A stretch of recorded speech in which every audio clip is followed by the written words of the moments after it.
প্রিয়, আমাদের দেখতে পাচ্ছেন খাঁটি পাকা বেলের শরবত এই প্রথম আমরাই খাচ্ছি। আপনারা খাবেন, আমাদের সঙ্গে থাকুন, সাথে থাকুন। আজ খাওয়ার মধ্যে একটা পারফরমেন্স ফলো করছি। যেহেতু ক্যামেরার পিছনে আমাদের তাপসদা আছে, তাপসদা আমাদের সামনে আসতে চায় না, লজ্জা প্রকৃতির লোক। তাই যাই হোক, ধন্যবাদ দিই আমার এই বিপ্লব দাদাকে, তার জন্য আসা, তার জন্য এই খাওয়া। ইয়েস, আর আর ধন্যবাদ দিই এই দাদাকে, তার বাড়ি থেকে এই বেলটা নেওয়া হয়েছে, পিওর একদম গাছ পাকা বেল।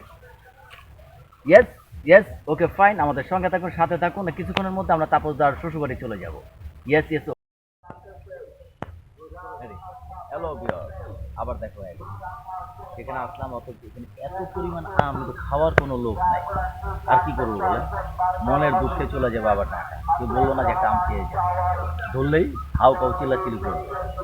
হ্যালো বিয়র, আবার দেখো, আমাদের সঙ্গে থাকুন, সাথে থাকুন। Okay bye. জায়গাটার নাম কি? পাকুড়িটা।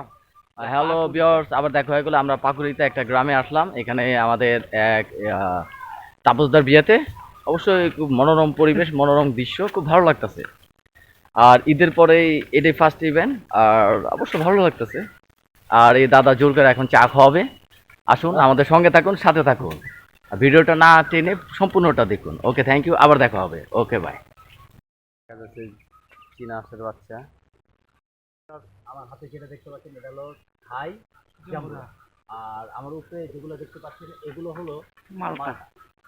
এই মালটা অজস্র মালটা। এটা কোন সিজনে বেশি হয় দাদা? এই তো শ্রাবণ ভাদ্রের এই শ্রাবণ ভাদ্র আশ্বিন মাসে এই জিনিস ফলটা হয়।